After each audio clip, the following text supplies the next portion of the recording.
नमस्कार दोस्तों, आप सभी का हमारे YouTube चैनल एग्जामिनेशन क्लासेस में स्वागत है। आज हम लोग सीटेट प्रैक्टिस सेट अगला लेके आए हैं। तो आज का हमारा पहला क्वेश्चन है, एक पासे के विपरीत फलकों की संख्या का योगफल 7 होता है, निम्नलिखित में से कौन सा पासा सही है।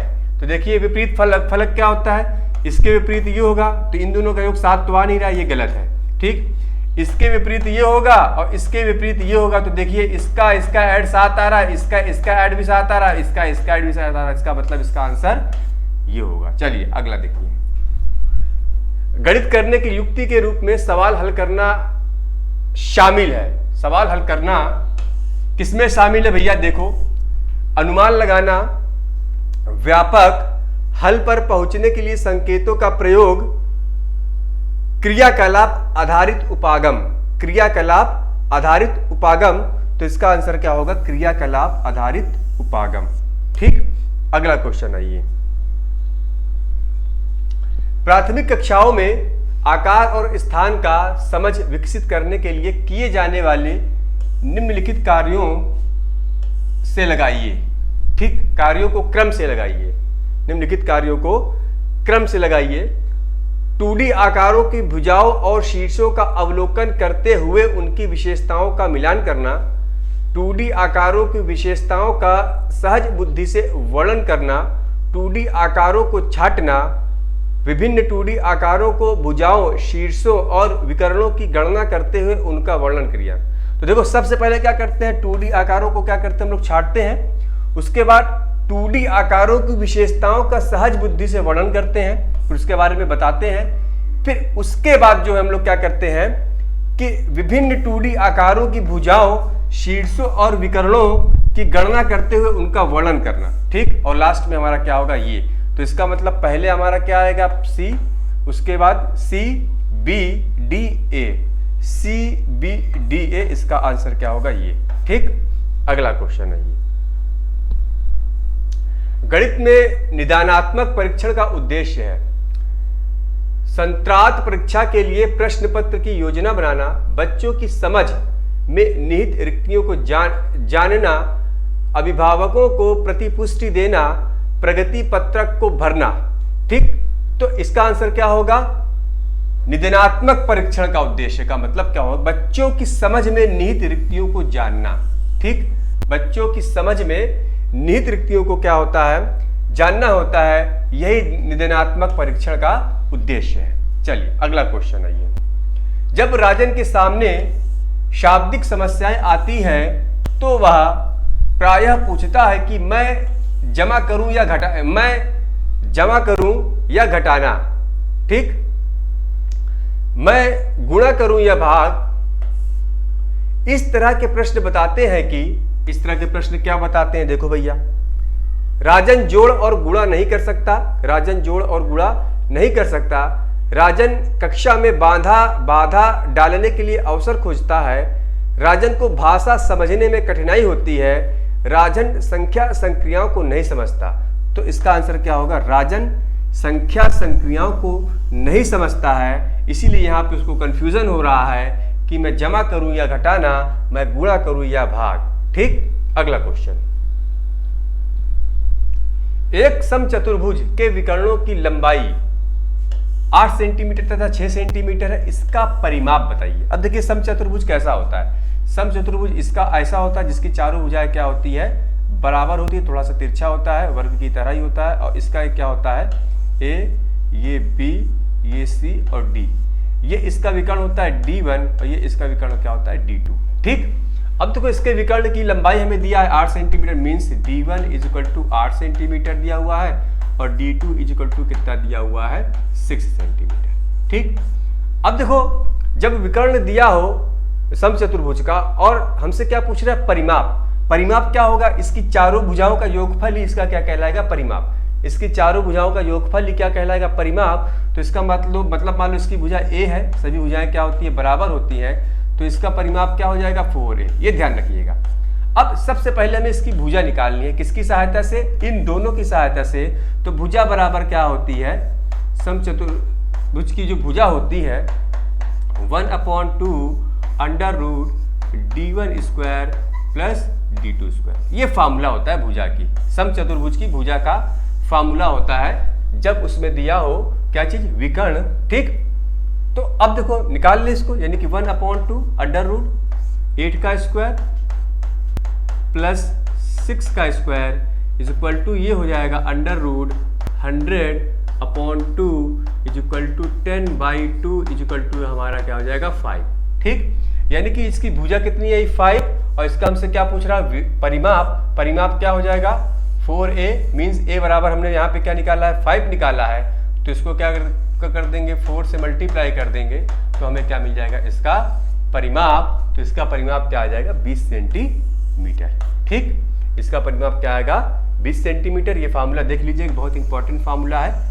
सवाल अगर यहाँ पे पूछा गया है ये प्रीवियस ईयर्स में, तो आने वाले जो भी पेपर है उसमें भी पूछे जाने की संभावना है। ठीक, चलिए अगला क्वेश्चन देखते हैं। इसका आंसर होगा 20 सेंटीमीटर। क्षेत्रफल की अवधारणा से परिचित कराने के लिए शिक्षक डैश से शुरुआत कर सकता है, डैश से शुरुआत कर सकता है। भिन्न आकारों की आकृतियों का क्षेत्रफल ज्ञात करने के लिए सूत्रों को स्पष्ट करना गलत। हथेली, पत्ते, पेंसिल, नोटबुक आदि का विभिन्न वस्तुओं की सहायता से किसी आकृति के क्षेत्रफल की तुलना करना। आयत की लंबाई, ये भी गलत है। आयत की लंबाई और चौड़ाई का पता लगाना, ये भी। इकाई वर्ग की गणन, इसका मतलब इसका आंसर क्या होगा बी। ठीक, 37वें का आंसर क्या हो जाएगा हमारा बी। अगला क्वेश्चन आइए। NCF 2005 मानता है कि गणित में सोचने एवं तर्क का एक निश्चित तरीका निहित है। सोचने एवं तर्क का एक निश्चित तरीका निहित है। नीचे दिए गए कथनों में से वह कथन चुनिए जो उपर्युक्त सिद्धांत का पालन नहीं करता। ध्यान रखना, पालन नहीं करता। कौन सा कथन जो है उपर्युक्त सिद्धांत का पालन नहीं करता? तो देखो, आंकिक प्रश्नों को हल करने के लिए विद्यार्थियों को निर्धारित सूत्र बताना। ठीक, पाठ्य पुस्तक में प्रस्तुत सामग्रियों के लिखने का तरीका, ठीक, ये तो पालन करता है। कक्षा के लिए चुने गए क्रियाकलाप एवं अभ्यास, ये भी पालन करता है। उसे पढ़ाने की विधि, ये भी पालन करता है, लेकिन ये जो है पालन नहीं करता। ठीक, अगला क्वेश्चन देखिए। एक शिक्षक कक्षा से इतना पर 1/8 निरूपित करने के लिए कहता है। निम्नलिखित में से कौन निरूपण गलत है? ठीक, कौन सा निरूपण जो है गलत है? हमसे क्या पूछ रहा है, कौन सा निरूपण जो है गलत है 1/8 को? तो देखो, ये तो हमारा क्या 4 4 8, ये 1/8 ये सही है, ये भी सही है। ठीक, ये भी हमारा सही है, लेकिन ये जो है हमारा गलत है। ठीक, 1/8 जो है ये हमारा क्या है, गलत है। कौन सा? ये, क्योंकि ये 4 बराबर भागों में बटा हुआ नहीं है। इसके अलावा तीनों जो फिगर है ये सभी जो है, ठीक, 8 इक्वल भागों में क्या है, ये बटे हुए। जैसे देखो 4, ठीक, ये देखो, लेकिन ये जो है नहीं है, ध्यान रखिएगा। ठीक है, चलिए इसको पढ़ेंगे। क्या पढ़ेंगे भैया? इकाई, दहाई, सैकड़ा, हजार, 10,000, लाख। 4,07,928, 4,07,928। चलिए अगला क्वेश्चन। माप की अवधारणा विकसित करने हेतु अपनाए गए निम्नलिखित कार्यों को क्रम से लगाइए। ठीक, निम्नलिखित कार्यों को क्रम से लगाइए। शिक्षार्थी लंबाई मापने के लिए मानक इकाइयों का प्रयोग करते हैं। शिक्षार्थी लंबाई मापने के लिए अमानक इकाइयों का प्रयोग करते हैं। ठीक, अगला देखते हैं। शिक्षार्थी सरल अवलोकन द्वारा वस्तुओं को सत्यापित करते हैं। शिक्षार्थी मीटरी इकाइयों के बीच के संबंधों को समझते हैं। तो देखो, सबसे पहले सी आएगा। शिक्षार्थी सरल अवलोकन द्वारा वस्तुओं को सत्यापित करते हैं। फिर उसके बाद जो हमारा क्या आ जाएगा, बी आएगा। शिक्षार्थी लंबाई मापने के लिए अमानक इकाइयों का प्रयोग करते हैं। फिर उसके बाद हमारा ए आएगा। शिक्षार्थी लंबाई मापने के लिए मानक इकाइयों का प्रयोग करते हैं। और लास्ट में हमारा क्या आएगा, डी आएगा, मीन्स CBAD। ठीक, तो CBAD इसका आंसर हमारा क्या होगा, डी। चलिए, यदि एक ऑपरेटर को निम्नलिखित रूप में परिभाषित किया जाए, एक ऑपरेटर इसको निम्नलिखित रूप में परिभाषित किया जाए, तो 4 ऑपरेटर 3 = 4 + 5 + 6 5 प्लस ऑपरेटर से 5 6 प्लस 7 प्लस 8, ठीक इसी प्रकार से देखो 6 ऑपरेटर मतलब जो सिंबल है 4 6 7 8 9 डैश, ठीक। तो हमसे क्या पूछ रहा है n, ठीक, n ऑपरेटर 8 का मान। तो देखो यहां पे देखो अगर हम लोग देखते हैं तो यहां पे क्या आ रहा है हमारा n, देखो ना अगर हम लोग उसको छोटा मान लेते तो n, उसके बाद क्या हो रहा है n प्लस 1 n प्लस 2, मतलब देखो ये संख्या, उसके बाद इससे एक प्लस, फिर इससे एक प्लस, देखो ठीक है।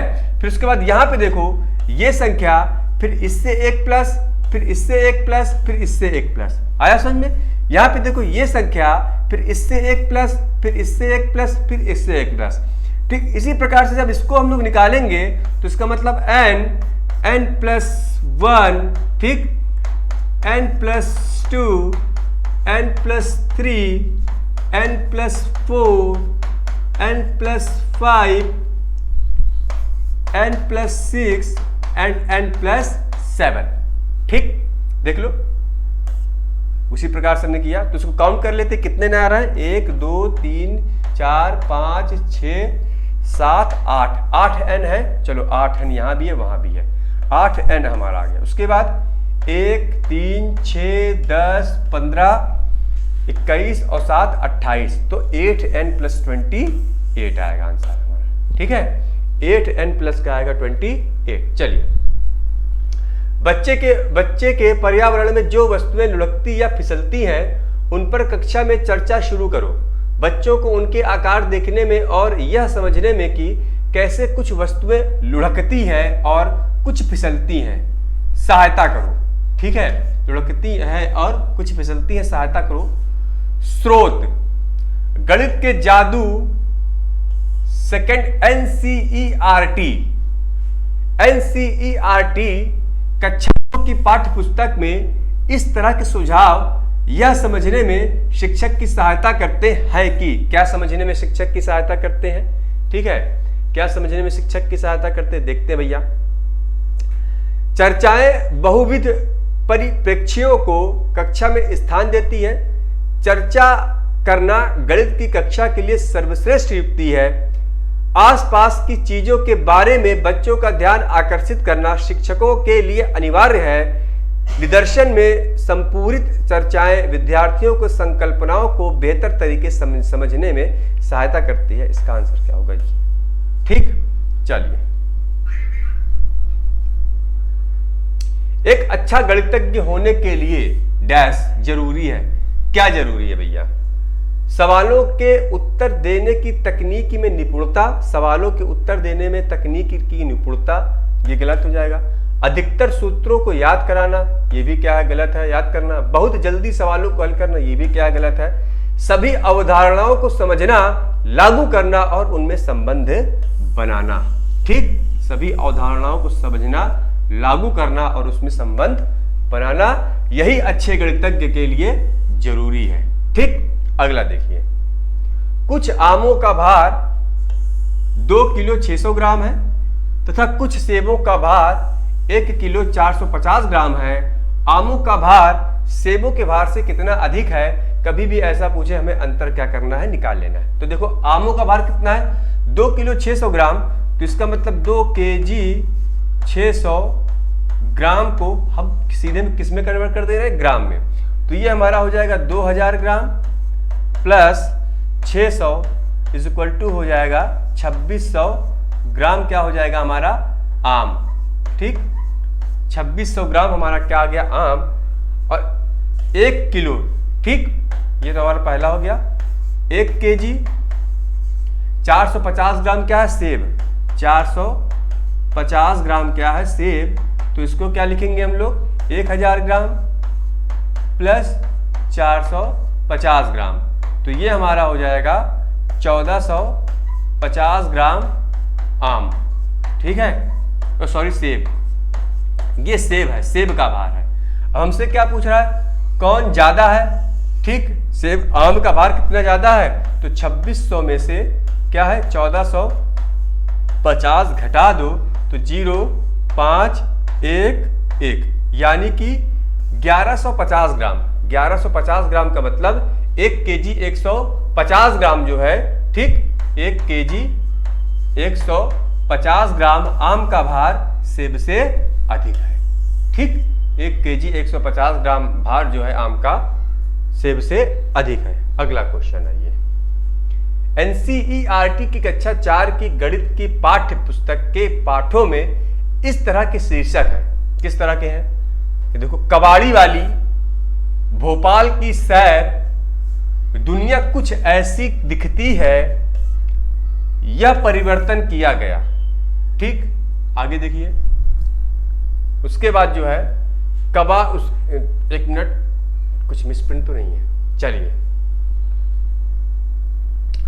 कबाड़ बेचने और यात्रा करने के बारे में जानने के लिए, पाठों में गणितीय विषय वस्तु का अनुमान लगाने हेतु, विद्यार्थियों को चुनौती देने के लिए, उन्हें अलग सा समझाने के लिए, दैनिक जीवन में जोड़ते हुए उन्हें रोचक बनाने के लिए। ठीक, देखो, दैनिक जीवन में जोड़ते हुए उन्हें रोचक बनाने के लिए। देखियो क्या कह रहा, क्वेश्चन में कह रहा ना, कबाड़ वाली, ठीक, भोपाल की सैर, दुनिया कुछ ऐसी दिखती है। ठीक, तो इसी के लिए तो बताया जा रहा है, दैनिक जीवन में जोड़ते हुए उन्हें रोचक बताने के लिए। चलो आ जाओ। इन दिनों दाम बढ़ने, इसका आंसर होगा डी। इन दिनों दाम बढ़ने शुरू हो रहे हैं, निम्नलिखित में से कौन सा ग्राफ इस स्थिति का निरूपण करता है? ठीक, तो दाम बढ़ रहा है, कीमत बढ़ रही है, क्या है? कीमत जो है बढ़ रही है। तो देखो, कीमत बढ़ रही है तो ये तो नहीं होगा। ठीक, कीमत बढ़ेगी तो इधर बढ़ेगी, ऐसे बढ़ेगी, ये भी नहीं होगा, ये भी नहीं होगा। ये देखो, ये कीमत बढ़ रही है, इसका आंसर इसका डी होगा। चलिए, भिन्नों की तुलना पढ़ाते समय जिसमें अंश समान है, जैसे 3/5 और 3/7, रोहित की प्रतिक्रिया थी, चूंकि अंश समान है और 7 5 से बड़ा है, अतः 3/7 3/5 से बड़ा है। यह बताता है, ठीक, यह बताता है कि रोहित ने अच्छी तरह अभ्यास नहीं किया। रोहित ने अच्छी तरह अभ्यास नहीं किया। रोहित को भिन्नों के परिणाम की समझ नहीं है। रोहित को भिन्नों के परिणाम की समझ नहीं है। रोहित अंश और हर की अवधारणा नहीं जानता। रोहित तुल्य भिन्नों की अवधारणा नहीं जानता। ठीक है, देखो वैल्यू निकाल लो। 3/7, 3/7 का मतलब ये हो जाएगा 0.4, 7 चौक 28, 7 दूने 14, 0.42 के आगे जाएगा। ये कितना आ जाएगा?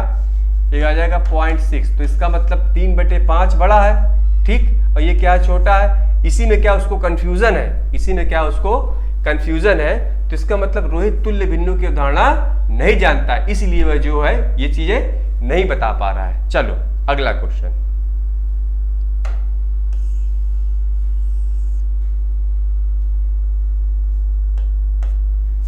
भिन्नों की अवधारणा से परिचित कराने के लिए शिक्षक डैश से शुरुआत कर सकता है। किससे शुरुआत कर सकता है भैया? उनके आसपास की वस्तुओं में भिन्न भागों की पहचान करना, विभिन्न भिन्नों में अंश और हर की पहचान करना, संख्या रेखा पर भिन्न का पता लगाना, a/b के रूप में भिन्न लिखना जिसमें b does not equal to 0। ये तो कभी नहीं होगा, ये भी नहीं होगा, ये भी नहीं होगा, ये होगा इसका आंसर। उनके आसपास की वस्तुओं में भिन्न भागों की पहचान कराना। ठीक, चलिए अगला क्वेश्चन। हाँ, माचिस की तीलियों से बने निम्नलिखित पैटर्न की जांच कीजिए। ये पैटर्न दिया हुआ है। ठीक, आगे क्वेश्चन तो देखते हैं। यदि पैटर्न निरंतर जारी रहे तो 15वें चरण के लिए कितनी तीलियों की आवश्यकता होगी? चलो भैया, ठीक, तो देखो ये कितनी तीलियां हैं? 2, 2, 4, 2, 6। यहाँ पे 6 तीलियां हैं। पहले चरण में 6 तीलियां हैं। दूसरे चरण में देखिए 6 और 4 10। दूसरे चरण में यानी कि 6 + 4, ठीक, 10 तीलियां हैं। तीसरे चरण में 6 और 4 10 और 4 14, ठीक, यानी कि तीसरे चरण में 6 14 का मतलब 6 2 × 4, ठीक, 4 इधर 4 इधर, 2 × 4। तो देखो ये कौन सा चरण है? ये हमारा कौन सा है? तीसरा चरण है। ये कौन सा हमारा? तीसरा चरण है, अगर हम लोग चौथा चरण निकालेंगे तो 6 प्लस 2 3 गुणे 4, ये कौन सा चरण होगा? ये चौथा चरण होगा। ठीक, अब हमसे क्या पूछ रहा है? 15 चरण। कौन सा पूछ रहा है? 15वां चरण। तो इसका मतलब यहां पे देखो, अगर हम इसको n चरण की बात करें, n चरण की बात करें तो ये हमारा हो जाएगा 6 प्लस n इंटू, ठीक, 4। ये तो हमारा क्या आ गया? n चरण। हमसे क्या पूछे? n चरण। ठीक, यहां पे n नहीं होगा, n-1 होगा, सॉरी, यहां पे जो हमारा होगा nवां चरण मतलब n-1 चरण इंटू 4।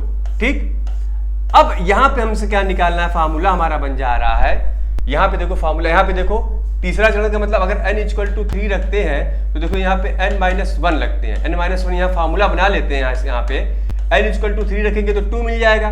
ठीक, इसी प्रकार से यहाँ पे देखो, यहाँ पे n-1 है मान लो फार्मूले में, तो देखो n बराबर 3 रखोगे, n बराबर 4 रखोगे, चौथा चरण है ना ये, n बराबर 4 रखोगे तो देखो 3 मिल जाएगा कि मिल जाएगा।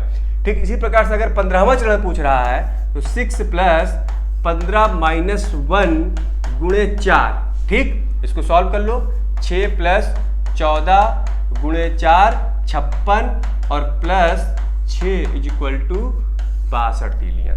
ठीक है, कितनी तीलियां होंगी इसके 15वें चरण में? 62 तीलियां होगी। इसका आंसर होगा ए। चलो अगला क्वेश्चन। एक आयत की लंबाई l है और इसकी चौड़ाई लंबाई की आधी है। ठीक, मान लो एक आयत है, उसकी लंबाई क्या है? l है। ठीक, और चौड़ाई लंबाई की आधी है, यानी कि रुको यहाँ पे हिंदी में सब लिखते पहले। लंबाई कितना दिया हुआ है? लंबाई दिया हुआ है l, और चौड़ाई जो दिया हुआ है वो लंबाई की क्या है? आधी दिया हुआ है। ठीक, ये देखो, इस आयत का परिमाप क्या होगा? इस आयत का परिमाप क्या होगा यदि इसकी लंबाई 2 गुनी कर दी जाए? यदि इसकी लंबाई क्या है? 2 गुनी कर दी जाए एवं इसकी चौड़ाई को समान रखा जाए, इसकी चौड़ाई को समान रखा जाए, इसका परिमाप हमें क्या है? पूछ रहा है। ठीक, तो क्या होता है परिमाप आयत का? 2 इंटू l प्लस b, बस रख दो, यानी कि 2 into 2l plus l by 2। ठीक, तो इसका मतलब ये हमारा एलसीएम कितना आया? 2 आया। यहाँ पे मल्टीप्लाई कर देंगे, कितना हो जाएगा? 4l प्लस l से 2 कैंसिल, कितना आ जाएगा? 5l। ठीक है, इसका आंसर क्या होगा? 5l। तो इसी टाइप जो है आपके पेपर में जो है सिंपल क्वेश्चन आते हैं, कॉन्सेप्चुअल आते हैं, समझ लेंगे, आराम से कर ले जाएंगे, और गारंटेड है आपका 50 में से 30 में से 30 100% आने हैं, ध्यान रखिएगा। और ये जो थ्योरेटिकल होते हैं कॉन्सेप्ट, इसको भी क्या थोड़ा समझना होता है। ठीक, और किस प्रकार से, चूंकि टीचर्स की वैकेंसी है तो इसमें ज़्यादातर आपके आंसर जो है लगभग सभी आंसर एक जैसे लगते हैं। आपको उन्हीं आंसर को चूज करना है जो आपको एकदम एक्यूरेट लगे। ठीक है, तो चलिए देखिए अगला क्वेश्चन देखिए। षड्भुजाकार पिरामिड के बारे में कौन सा कथन सत्य है? षड्भुजाकार पिरामिड के बारे में कौन सा कथन सत्य है? इसके 6 षड्भुजाकार फलक होते हैं जो 6 आयताकार फलकों से जुड़े हुए होते हैं। ठीक, षड्भुजाकार, इसके 6 फलक हैं और प्रत्येक फलक षड्भुज होता है। एक बिंदु पर मिलते हुए 6 त्रिभुजाकार फलक के साथ इसका षड्भुजाकार आधार होता है। इसके 2 षड्भुजाकार फलक होते हैं और 6 आयताकार फलक होते हैं। तो इसका आंसर क्या होगा हमारा? सी। एक बिंदु पर मिलते हुए 6 त्रिभुजाकार फलक के साथ इसका षड्भुजाकार, ठीक, षड्भुजाकार आधार होता है। इसका आंसर क्या होगा हमारा? सी। ठीक है, चलिए सही। हिंदू अरबी संख्याकन पद्धति में 4 अंक वाली कितनी संख्याएं हैं? ठीक, हिंदू अरबी संख्याकन पद्धति में 4 अंक वाली 9000 संख्याएं हैं। कितनी संख्याएं हैं? 9000 संख्याएं। अगला क्वेश्चन देखिए। चलिए, क्वेश्चन जो है, ये क्वेश्चन दिया हुआ है, एक इकाई का 3/4 है। ठीक, एक इकाई का 3/4 है, तो 1 सही 1/2 इकाई क्या होगा? ठीक, यानी कि ये जो है किसी संख्या की एक इकाई का 3/4 है। समझ में आ रहा? मतलब ये दिया हुआ है ये क्वेश्चन, ठीक, 2 गोले दिए हुए हैं, ठीक, 1 क्वार्टर वाला। ये कह रहा है किसी संख्या का 1 इकाई का 3/4 ये 2 है, ठीक। तो 1 सही 1/2 क्या होगा? अब देखो हमने मान लिया कि जो संख्या है, हमने मान लिया एक संख्या है x इकाई, x इकाई का मतलब गुणा 3/4, ये कितना है? ये कितना है? ये 2 है। ये कितना है? ये 2 है। दो सर्कल है ना, तो हमने मान लिया 2, तो इसका मतलब x इक्वल टू कितना हो जाएगा? 8/3। x इक्वल टू क्या आ जाएगा? 8/3, ठीक है। अब देखो, अब हम ये मानते हैं इसी x का, जो हमने संख्या मानना है, इसी x का एक सही 1/2, ठीक, एक सही 1/2 कितना है? 8/3 है, ठीक। तो इसको सॉल्व कर लेते हैं, तो ये हमारा हो जाएगा x इंटू 3/2 इजिकल टू 8/3, ठीक। x is equal to 3/2 is equal to 8/3।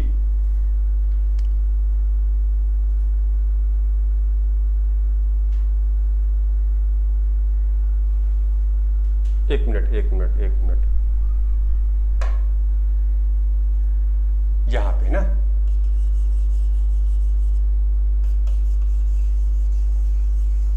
चलो यहां गलती होती, मतलब इसी संख्या का जो है एक सही 1/2 क्या होगा? इसी संख्या का, यानी कि x इंटू 1 सही 1/2 क्या होगा? अब देखो x की वैल्यू हमने क्या निकाली है? 8/3, यही गलती हो रही थी। 8/3 इंटू कितना हो जाएगा? 3/2, 3 से 3 कैंसिल, 2 चौक 8, तो इसका मतलब इसका आंसर कितना आया? 4। तो कौन सा भैया 4 गोले समान कौन से हैं? इसका आंसर क्या होगा? डी, ठीक है। इसका आंसर क्या हो जाएगा? डी। इसी टाइप का जो गोला है वही टाइप का देखो इसमें आंसर भी है। चलो अगला क्वेश्चन, संख्या 49,532 का सन्निकट हजारवां मान होगा। सन्निकट हजारवां मतलब होता है कि इस संख्या के पास का वह संख्या जो इस संख्या के बहुत ज्यादा पास हो, या वह संख्या नहीं जो इस संख्या से क्या दूर हो। जैसे देखो ये 49,532 है, ये हमारा क्या है? 49,532 है। अब देखो चूंकि ये 532 है, अगर हमें 50,000 जाना है तो इसमें 468 जोड़ना पड़ेगा, तब हमारा क्या हो जाएगा? 50,000, ठीक। और यदि हमें 49,000 जाना है तो देखो 49,000 जाने के लिए हमें क्या करना पड़ेगा? 49,000 जाने के लिए इसमें से 532 जो हमें घटाना पड़ेगा। तो देखो 532 में से 468 और 532 में कम कौन है? तो देखो 468 क्या है? कम है। मींस अगर हमें 50,000 जाना है तो हमें कम संख्या जोड़नी पड़ेगी जो कि 468 है। तो इसका मतलब 468 जो है इसमें जोड़ देंगे तो हम 50,000 पहुंच जाएंगे। तो इसका मतलब इसका पास 49,532 का जो सन्निकट हजारवां मान होगा वो हमारा क्या हो जाएगा? 50,000। ध्यान रखना क्या हो जाएगा? 50,000। अगर ये 500 से कम होता तो इसका सन्निकट क्या होता? 49,000, ठीक। चूंकि ये 500 से ऊपर जा रहा है तो इसका मतलब 50,000 पहुंचने में इसमें कम संख्याओं को हमें जोड़ना पड़ेगा। समझ आ रहा ना? कम संख्याओं को जोड़ना पड़ेगा, तब हम लोग क्या कर देंगे? 50,000 पहुंच जाएंगे। अब चूंकि 49,000 में आने के लिए ज्यादा संख्याओं को घटाना पड़ रहा है ना, तो हमें वो चीज लेना है जो मतलब कि यहां तक पहुंचने के लिए कम संख्याएं जो है हमें यहां पे जोड़ना पड़े, ठीक। इसका आंसर क्या हो जाएगा? 50,000। चलो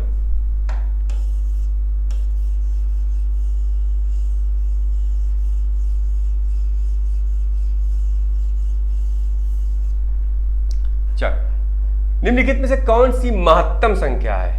तो देखो ये कितना आ रहा है? इसका तो आ जाएगा 2 2 4 2 6, 6 का स्क्वायर कितना आ रहा है? 36, 4 का स्क्वायर कितना आ रहा है? 16, ठीक। तो ये 8 का स्क्वायर कितना आ जाएगा? 64, 2 2 4, 4 दूने 8। उसके बाद ये हो जा रहा है 2 दूने 4, 16, और 16 का स्क्वायर कितना आ जा रहा है? 256, ठीक है। 2 दूने 4, 4 का स्क्वायर 16 और 16 का स्क्वायर 256। इसका आंसर क्या हो जाएगा? डी। चलिए अगला क्वेश्चन, निम्नलिखित तालिका को ध्यान से देखिए, ठीक। ये तालिका दिया है, स्टेशन दिया हुआ है, नई दिल्ली से मथुरा जा रही है, ठीक। पहली बस जो है नई दिल्ली से छूटी 19:15 पे, मथुरा पहुंची है 12:40 पे। दूसरी बस 12:30 पे छूटी है और 18:10 पे मथुरा पहुंची है। तीसरी बस 16:45 पे छूटी है और 21:55 पे मथुरा पहुंची है। ठीक है, ये देखना है हमें, ये देखना है। चलिए, इनमें से कौन सी बस नई दिल्ली से मथुरा पहुंचने में सबसे कम समय लेती है? चलो निकाल लेते हैं।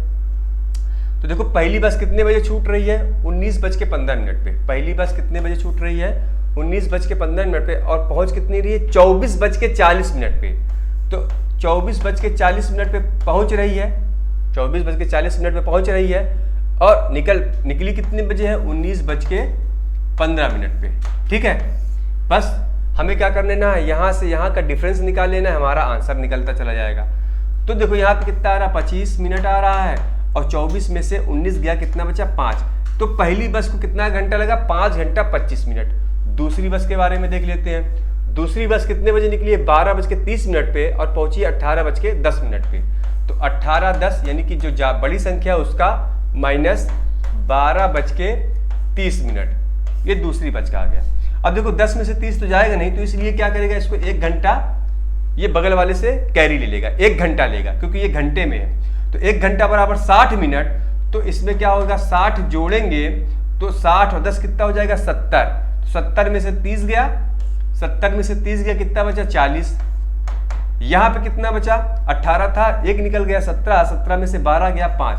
यानी कि दूसरी बस कितना टाइम ले रही है दिल्ली से मथुरा पहुंचने के लिए? 5 घंटे 40 मिनट। अब तीसरी वाली भी निकाल लें। तीसरी वाली देखो क्या है, 21:55 पे पहुंच रही है और कितने बजे निकली है? 16:45 पे निकली है भैया।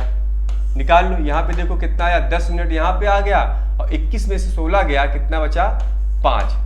ठीक, यानी कि तीसरी बस जो है 5 घंटा 10 मिनट में, तो यहाँ पे हमारा आंसर निकल गया। तो सबसे कम समय कौन सा ले रही है? तीसरी बस। ठीक है, दिल्ली से मथुरा पहुंचने में सबसे कम समय कौन सी ले रही है?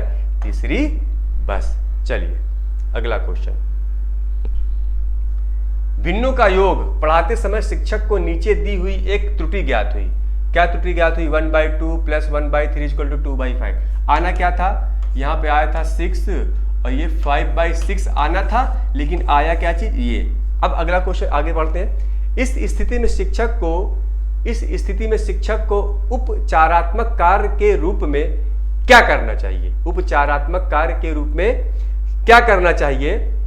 लघुत्तम समापवर्तक की अवधारणा को समझने में बच्ची की सहायता करें। लघुत्तम समापवर्तक की अवधारणा को समझने में बच्चे की सहायता करें।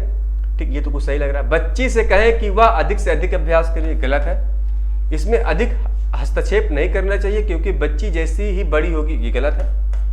प्रत्येक भिन्न के परिमाण को समझने में बच्ची की सहायता करें, गलत है। इसका आंसर क्या होगा? ए होगा। ठीक है, चलिए 59वां विकास 56 विद्यार्थियों की कक्षा को गणित पढ़ाता है। ठीक है, उसका यह विश्वास है कि यदि परीक्षा के तुरंत बाद प्रतिपुष्टि यानी फीडबैक दी जाए तो वह प्रभावी होती है। वह 10 बच्चों की एक छोटी कक्षा का आयोजन करता है। प्रभावी तरीके से प्रतिपुष्टि फीडबैक देने का सबसे अच्छा तरीका कौन सा होगा? फीडबैक देने का सबसे अच्छा तरीका हमसे पूछ रहा है। तो वह यादृच्छिक रूप से किसी भी एक कॉपी का चयन करें और बोर्ड की सहायता से उस कॉपी में उत्तर प्राप्त करने के लिए विधि पर चर्चा करें। वह विद्यार्थियों को एक दूसरे के उत्तरों की जांच करने दें। वह प्रत्येक सवाल के हल को बोर्ड पर समझाइए और विद्यार्थियों से कहे कि वे स्वयं अपने उत्तरों को जांचें। फीडबैक देना।